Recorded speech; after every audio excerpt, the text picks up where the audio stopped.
Scramble, scramble, scramble, scramble, scramble, scramble, scramble, scramble. And hey, we're back to normal. If you were only listening to the audio version, you did not just see our lovely scramble that neither of my co-hosts were very entertained by. But I was very entertained. I didn't know how to react. I'm going to be honest with you. Scramble. Scramble. Anyway, hello, hello, hello, and hi to the people of the world. And welcome to the Currently Unnamed Podcast, where we put the real and the tea in reality. And you can always come to us first to quench your thirst. I'm Logan Murphy. I say something gay. Gay. And I am just drinking water because hydration is very important. And today it is cucumber water because I had more cucumber in my fridge I need to use. So. Well, there we go. And hello, hi. What's going on? I am your girl, your Lana, your resident evil diva. I'm here to give the tea, spill the tea, and drink the tea because you know I love me some tea. Purr. And if you have some tea, you know what to do. Hit me up. I, too, am currently just drinking water because hydration is important. And I needed some water. It's been that kind of day. But if I was drinking something else, which I was earlier, out of my cup mug, I would be drinking it out of my cup mug. It was hot chocolate, by the way. It was hot chocolate. It was delicious. It was beautiful. And look at a full panel of cup mugs. Don't you just love it? Don't we love it? We're here for the full panel of cup mug. Cup mug. Cup mug. And see, all of the cool kids have one, and you could have one too. You can get your cup mug or any of our cup mugs at lanagcreations.etsy.com. The link will be in the description below. And we do ship internationally and domestically in the U.S., so there are no excuses. And Amazing Race fans all over the world, I'm looking at you. I'm looking at you. Get your cup merch. Purr. And hi, I am Jack, the resident game designer of the panel, and we got a scramble. They brought it back. They brought back the scramble. And we got a new intro. Now, what was that, Jack? New intro? Oh, yeah. You know, I may be finishing up college sooner rather than later at this point. Yay! And I am drinking hot chocolate out of my cup mug. We've all had hot chocolate today. Yeah, and that also made it really awkward for about the minute and a half I was holding it because I decided to grab with the two fingers that were in very awkward positions. No! Well, at least you didn't drop it. At least I didn't drop it because that would have had hot chocolate all over me. I put peppermint hot cocoa mix in my coffee earlier when I had it, and it was incredible. I feel like I started the trend because I started with the hot chocolate, and Logan jumped in and got him that, and now Jack is here with it. We love a good hot chocolate day. It felt like it felt right today. It really felt right today. It's still not all that cold in Arizona, but you know. But you know what? It feels right because when I'm ending things, when I go back to reflect on things, a nice cup of hot chocolate helps. And that's what we're doing here because it's over. It's over. Amazing Race 35 is over. We are here talking about the finale of what was, I'm going to say, one of my favorite Amazing Race seasons of recent memory, for sure. Yeah. This was a great season. This was a great season with a great ending. I will say it was a great ending, and all of the emotions that you could go through in a race, I think we went through it in this race, in this last leg. But before we dive completely into that, we want you to subscribe. Hit the subscribe button. Let us know that you are appreciating all the hard work that we're going through, giving out every content almost every single day about almost everything reality on here on the Cup TV. So hit the subscribe button and follow and shares and all those things. And if you happen to be a fan of Drag Race or all things drag, we have a channel for you. Go to our main channel at the Cup Pod. And we put out content almost every single day about almost all things drag. So check that out. And if you happen to be a fan of Eurovision Song Contest, we have a channel for you because it's that time of year again and things are ramping up and songs are coming out left and right and things are happening. So we are ramping up on our Eurovision ESC channel. So go subscribe over there, get all the know what's happening, and listen to some good music, period. So there you have it. It's very gay so far. It's a very gay year at Eurovision, and I'm thrilled. But yes, let's dive into this finale. Our final three, the first ever all-male final three, final leg. And we are flying. Yeah. All three, but I'm not mad at none of them. Oh, I'm not mad at any of it. Oh yeah, no, this is so good. I loved, because obviously, we love women here on this channel. Absolutely. And I would have loved to see some of the fabulous women on this season make it to the final leg. But that just goes to show top to bottom, this cast has been incredible. Yeah. Like, I've loved every team on this season has given me some sort of enjoyment.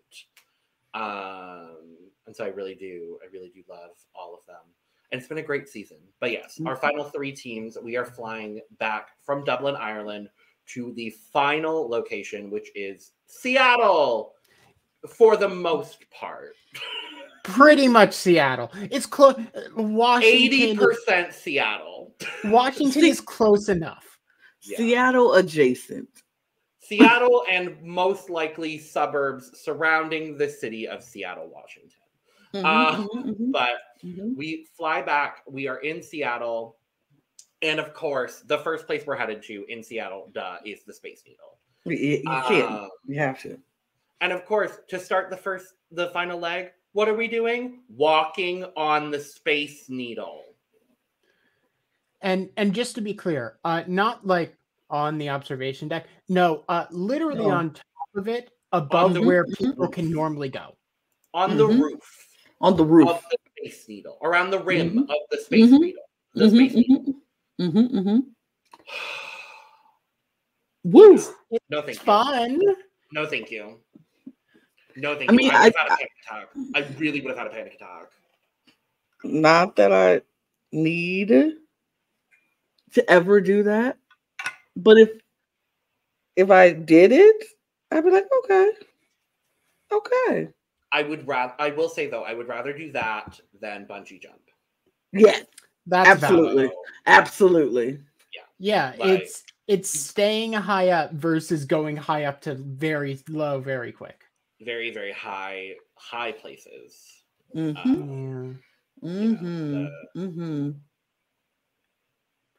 But yes, so Rob and Corey are the first team to get there, and only one team goes at a time, so they get a pretty decent advantage over Greg and John, and then Joel and Garrett come and get there last. But once you walk across the roof of the Space Needle, they're then headed to Chihuly Garden and Glass, where we get our clue, and it's time for a scramble. We love it.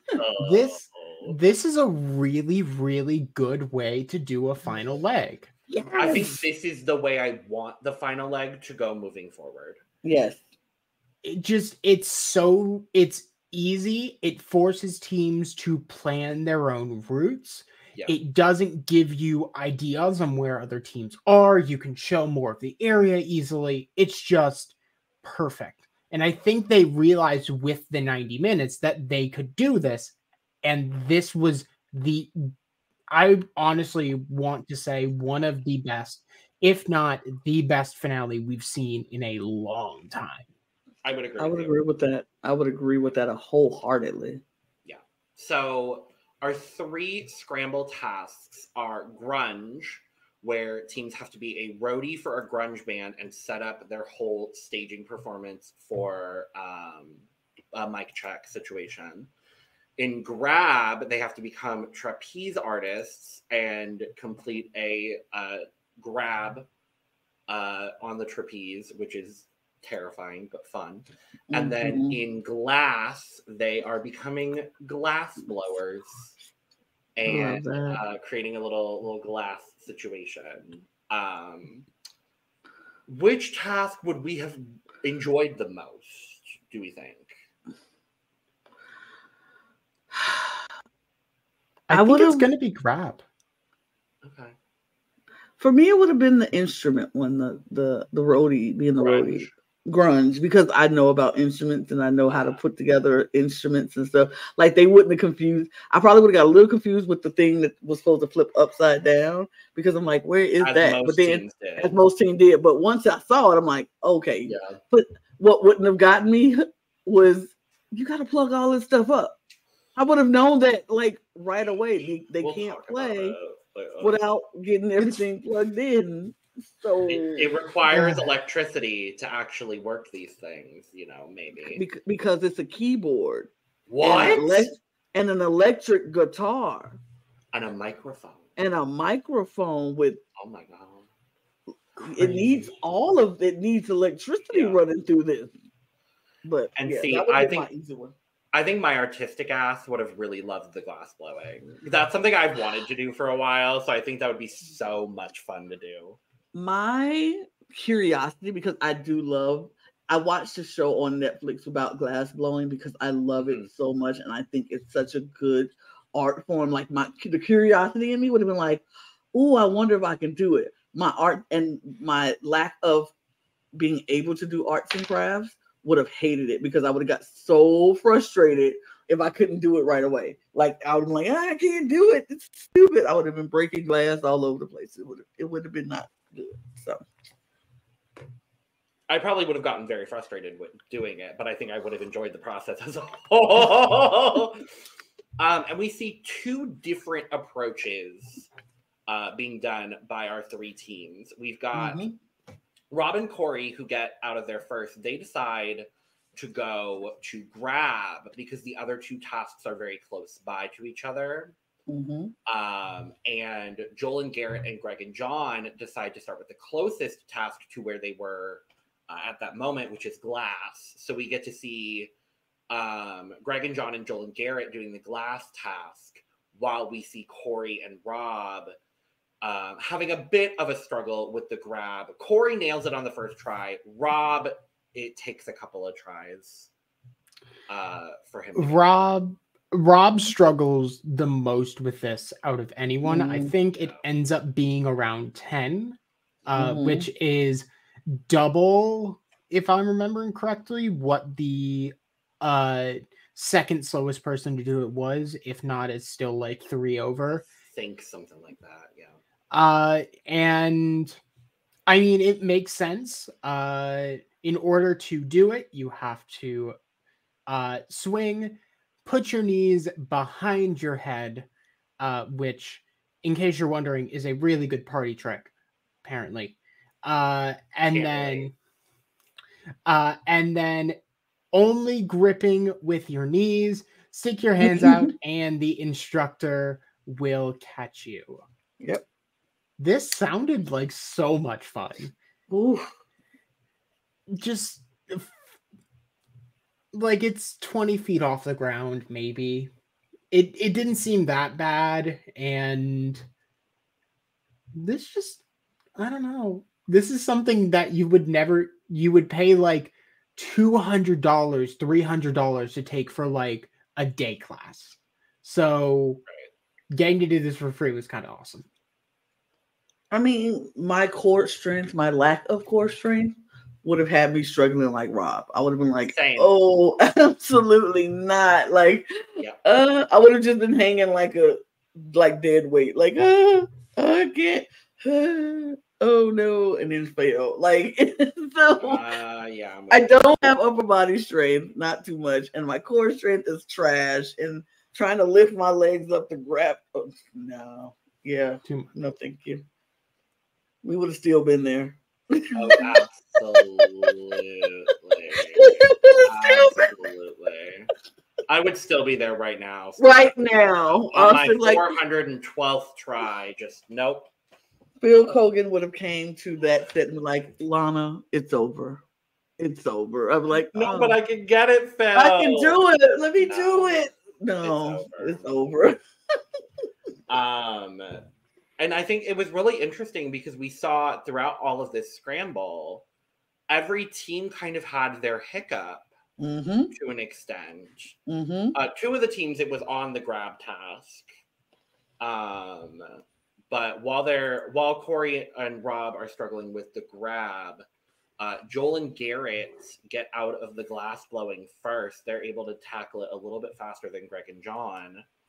So now they're headed to Grunge, which is where everyone ends up meeting up at Grunge. And they all kind of overlap each other. Joel and Garrett get their first. Rob and Corey end up getting their second. Greg and John get their third. And they all kind of have a bit of a struggle with this task too, in very different ways. Joel and Garrett are missing a piece. Rob and Corey have a bit of a struggle with figuring out exactly where some of the pieces are, but they do end up getting this task done, I think, the fastest out of anybody. And man, when Greg and John just could not find any of their pieces, I was like, oh, it's over. I truly was like, oh, it's over. Like, I don't think they're going to be able to catch up. And boy, was I wrong. I will say, if you told me going into this leg that Joel and Garrett would be throughout the episode the people in first place over and over and over again, I would have called you a liar. I love them, but like they were always behind Greg and John or always behind Rob and Corey, and to see them in the front of the pack for most basically all of it, almost literally everything except for one tiny mistake at the end. Ooh, crazy. Literally, it could have been a full shutout, and it just. But yeah, I mean, the grunge task was really interesting. It was less of actually knowing how to set up the equipment and more a puzzle where you had to figure out where the pieces you couldn't immediately see were. That was the main struggle for every single team. It was realizing that there were power cords inside the amps. It was realizing that on top of one of the amps, you could flip it and have a preamp. It was all that kind of immediate realization stuff that is really cool to see because it's a real world puzzle. Yep. It was so interesting to see how everybody attacked these different things. Like we had Greg and John struggle a little bit with the glass. They couldn't get their ball to the right size, or they would break it off. And they did theirs a few times and trying to get their glass right. Whereas I think Rob and Corey got it on like the second or third try. It wasn't that long before they got it. And Joel and Garrett came in after Greg and John and got it before they finished, and they were out. So it was kind of interesting to see how they attacked that. We talked about the grab and how Rob and Corey struggled so much, and Joel and Garrett got it maybe the second or third time through, and Greg and John, it only took one of them twice, and the other one got it on the first try. So it was kind of like, okay, we got this, and they were on their way. So it was interesting to see the different places where everybody was having their moments and their struggle moments. But overall, Joel and Garrett were doing better than everybody the entire time. And it was so weird to see. What I also loved about this challenge, we got 3 local bands to have a moment on Amazing Race to not only get their name out there as a band who appeared on the Amazing Race, but to actually sing and play for a moment and get everybody got a little sample of their music. That was a lovely touch, and I like that. Amazing Race. Were they all female-led bands too? Yeah. All the bands were led by That's what I noticed too. I was like, oh, it was so beautiful. And you see, we had a black band, we had a Latina band, and then we had a white band. And I was like, diversity.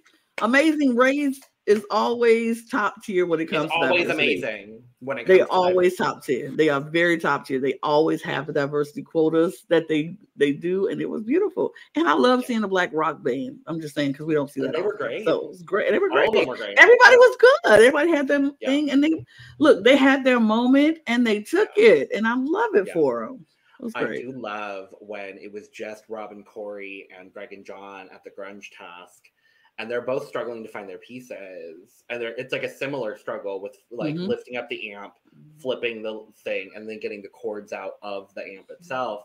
I love that Rob and Corey are like, they get it, and they're like, shh, don't say anything. And I was like, ooh, sneaky, but also like it's the final like for $1 million. Like, I don't know. Yeah, like what are you gonna do?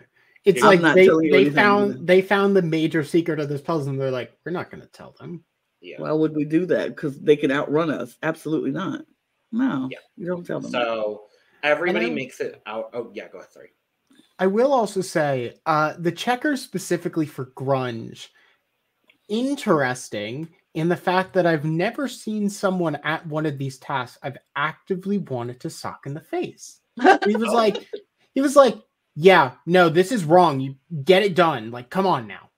Like, I don't know how it was phrased, but that's how I remembered now. I was like, you have a weird tone to this.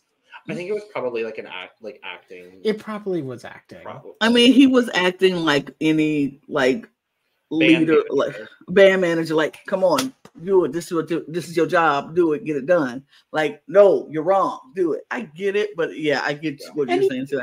He did a good job, though. He did a good job because if he didn't have that feeling, it wouldn't have been the same task. Yeah, exactly. So everyone ends up going to their last task. We've got the Beards and the Brothers at Grab, and we've got Rob and Corey at Glass. And Joel and Garrett are the first team to make it to the final task out in some city nearby. Kenmore Air Harbor. That one. And so the final task of the season is arranging kayaks with the roadblocks and detours in chronological order with the country that they were in. Yep. I love these final tasks. I'm like, I do too. Yeah. They're just good.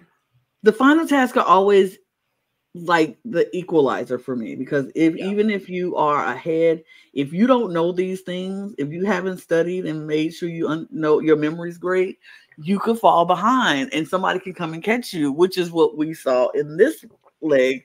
We saw like the Beards were there and they had it pretty much halfway done by the time Greg and John got there. They were halfway, almost done. And then they were finished by the time John and Greg got to the halfway point. But the Beards made one critical error that they just didn't see what it was. And it was because Joel was very like convincing, like, oh, I know what this is. That's right. This is right. And we got to keep it moving. Like, I know this one is right. And it was wrong as they could be. And he was convinced he was right.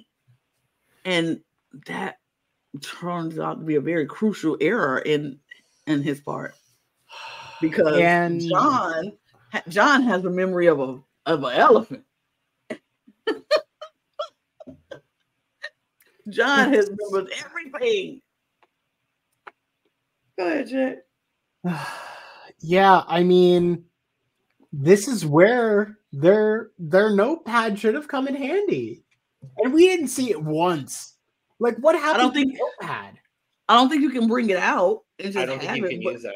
You can study. You're supposed to have it to study it throughout the day, when you're on your downtime, but you can't just pull it out and be like, oh, okay, this is what it is, and because that's not fair. Yeah, it's a memory challenge. Use your memory. And also, they started making the weirdest corrections possible, which I get. If you have no idea what's wrong, you're gonna make corrections like this. They start swapping the order of detours when it doesn't matter. They just start moving the kayaks up, like, oh, it's supposed to be at the top, not the middle and the bottom. Like, oh, nope, that's not it. It was just like the smallest details, and they just didn't know what to do. They just got so flustered because they didn't realize what was wrong. And like I said, John and Greg came in, and John just memorizes everything. He knew exactly what was what, when it was happening, what country they were in what order. And it was just like, bam, bam, bam, bam, bam, bam, bam. Like I was impressed. I was like, wow. Your memory is incredible. It was so amazing because he was like, yep, that goes here. Like Greg was just like, okay, just tell me where it go and I'm going to put it there. And that was literally what it was. He was like, go there, there, there, there, there, there, and there. And check. And the girl was like, you're right. Like, I was like, that's that simple. You got it. It was that easy. And so then it was so crazy because by the time they finished, Rob and Corey had gotten there as well and was putting stuff together. And they were getting through it pretty quickly too. They were getting through. Yeah, they were. But the minute you heard Greg and John getting the check and the correct and they cheering, everybody's demeanor just dropped. They just, I think in that moment they were like, oh, it's over. Oh, we can't catch them. We're not going to catch them unless they have some huge error from here to where they have to go, like lost. Which may have happened. Could have happened. It was insane. But go ahead. We'll talk because, yeah. So Greg and John get through the task first. They're headed to the final location, which is not on site to where they are. So there is a final drive. Mm-hmm. Joel and Garrett, not that far behind. Mm-mm. And they're both getting instruction or directions to where it is. And I love that Greg and John literally pulled someone over on the side of a road by a gas station. And Joel and Garrett are literally asking people at, I'm assuming, a Jack in the Box window. Somebody's drive-through. Yeah, it was definitely a Jack in the Box. Somebody's drive-through. I was like, that looks like a Jack in the Box to me. It definitely was. They were trying to fully hide where it was because they were not giving them any sort of sponsorship money. No. But it looks like a closer race to the finish. It might have been a fairly close race to the finish, but our winners of season 35, Greg and John. Yay! I'm so excited for them. Oh, I didn't put up the banner. Yay! Yeah, I was going to say that looked a little weird. I clicked it and then it didn't go through. Yay! I thought it was me lagging. No, it was me. Yay! The first Black team to win in 17 seasons. Yep. Love that. Crazy. I love that for them. They worked very hard. They earned it. Like John ate that last challenge up. Like there was nobody coming close to what he did. And I feel like if the Beard brothers the Beard ones would have gotten that thing together, they would have won. They could have won. Over a difference between, what was it? Who wants to be or bird's eye view and above it all. Yep. And it seemed like the Beards and the brothers were just neck and neck, and possibly directions, depending on where they got them from. It just ended in that. Yeah. And but that's it. They were the dominant team. It made the most sense. Yeah. And it was lovely, of course, to see everybody back there at the final leg, just cheering them on and giving them their flowers. And it was beautiful. I was like, Andrea and Milena, yeah. I was like, ooh, there's Jeremy. Hey. I was so excited to see Jeremy. I wonder why, Lana. Because he's hot. Yes, I know. Period. They both are. But Jeremy just does it for me. Yes, his brother's cute, but Jeremy. But anyway, we'll let you have your final moment of thirst because the season's over. It's over. And that's that. Greg and John are the winners. Deserved. Oh, here, I'll play it. Yay for them. I'll play it. It is very warranted here. Deserve.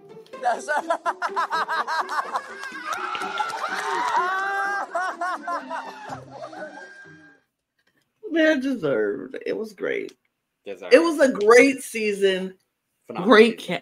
Great cast of people. I enjoyed everybody, even when I was complaining about Steve and Annalie. I still enjoy them. Dad. Come on, Dad. Come on, Dad. We won't hear that anymore. Not anymore. But it was such a great season. I'm very happy with the results. I'm happy with each person. Like you said, this cast was so good. Like there was nobody I was rooting against. There was nobody who I was like, oh, I don't want them to go on. Everybody was so good to me. And even when they tried to make Joe and Ian the villains, I didn't think they were that much of a villain. I kind of liked them. And they did try to make the girls. Chelsea and Robin. Yeah, they tried to make not helping a team. But not helping the team. I'm like, but they don't have to. This is Amazing Race. They don't have to help a team. I didn't think they were kind of not help them like twice. So at that point, it kind of shows a bad pattern. But like even then, I don't blame them. They wanted to play this race on their own. They didn't want to help people, and they didn't want to be helped. So I didn't find them to be villainous, but I enjoyed the season. I enjoyed the people. I enjoyed the cast, and of course, I enjoyed the locations and the challenges. And seeing Phil Kogan always does my heart well because Phil is such a pleasant host, like so unproblematic. Never says anything to make me mad. Always have a smile on his face. Never does anything to go, seriously, Phil? Like I be doing Jeff Probst from time to time, but Phil is lovely, and I enjoy his sense of hosting. I love it. I'm a fan. Yeah. And that is that on that. We don't have to wait too long for another season of Amazing Race because season 36 is coming in March. February. Oh, March? March. I believe it's March 13th. Something like that. And for the first time, I think we know someone on there. Yeah, I think we do. What? Whatever do you mean, Jack? I don't know. I'm not like playing an org right now with someone who was on that season. Like Allegedly. Allegedly. Perhaps. Maybe. Allegedly. But it's going to be interesting to watch it regardless, I'm sure. Mm-hmm. Definitely. Most definitely. So, with that being said, thank you for joining us for our coverage of Amazing Race Season 35. Let us know all your thoughts on the finale in the comments below, and we'll be back in a couple months to talk about Season 36. Yay. A nice little 3-month break, I will say. It's going to be very pleasant to have a 3-month break. And it's just going to make me want Amazing Race more. So I'm very excited for it. In the meantime, make sure to subscribe over here because we are doing almost all things reality TV. We've got almost all things drag over on the main channel, The Cup Pod, and almost all things Eurovision Song Contest over at The Cup ESC. So make sure to go check those out as well. Follow our socials at The Cup Pod on Twitter, Instagram, and TikTok. You could also go follow the three of us down in the description below as well. And if you scroll a little bit further down, you could get our merch, including but not limited to Cup Mug. Cup Mug. Cup Mug. Available down there as well. And with all that being said, cheers. Cheers. Cheers. Only 3 months. Dun, dun, dun, dun, dun, dun, dun, dun, dun, dun.